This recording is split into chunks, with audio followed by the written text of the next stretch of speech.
నగరంలో మరో ఘరానా మోసం బయటపడింది. శంషాబాద్లో పల్లెమోని సురేందర్ దంపతులు చిట్టీల పేరుతో కోట్ల రూపాయలు కొట్టేసి పరారయ్యారు.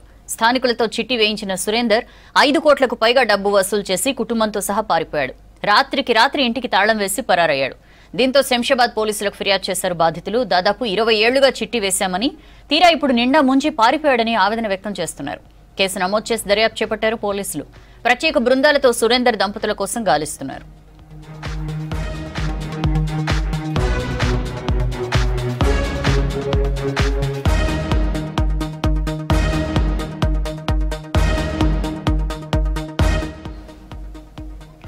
నగరంలో మరో ఘరానా మోసం బయటపడింది. శంషాబాద్లో పల్లెమోని సురేందర్ దంపతులు చిట్టీల పేరుతో కోట్ల రూపాయలు కొట్టేసి పరారయ్యారు.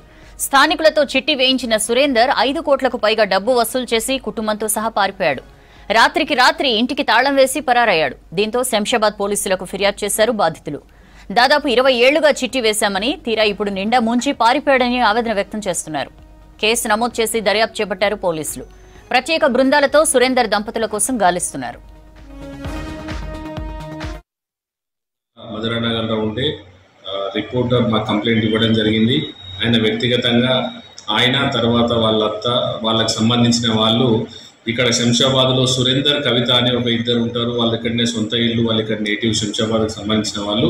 గత కొంతకాలంగా చాలామంది దగ్గర చిట్టీలు వీళ్ళు వేసుకోవడం జరిగింది. వీళ్ళు చిట్టీలు నడిపిస్తారు. అదే క్రమంలో ఈ శ్రీనివాస్ అనే వ్యక్తి కూడా దగ్గర అతను వాళ్ళ అత్త కలిసి 28 లక్షలకు కొన్ని చిట్టీలు వేయడం జరిగింది. అందులో ఆల్మోస్ట్ చిట్టీలన్నీ అయిపోయినాయి.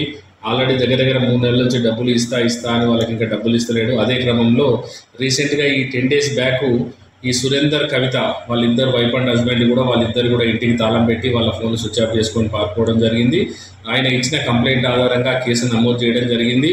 ఇంకా మిగతా వాళ్ళు బాధితులు కూడా చాలామంది ఉన్నారని చెప్తున్నారు. వాళ్ళు ఎవరన్నా ముందుకు వచ్చి మాకు ఇంకా కంప్లైంట్ ఏమన్నా ఇస్తే వాళ్ళ స్టేట్మెంట్ కూడా రికార్డ్ చేస్తాం. దానికి సంబంధించి కూడా కేసు నమోదు చేస్తాం. అక్యూర్డ్ని ఇప్పుడు ట్రేస్ చేసే పనిలో ఉన్నాం. అక్యూర్డ్ని పట్టుకుంటాం. ఆయనకు సంబంధించిన ఈ అకౌంట్స్ కానీ తర్వాత రిమైనింగ్ ప్రాపర్టీస్కి అన్నిటికి కూడా లెటర్ పెట్టడం జరిగింది.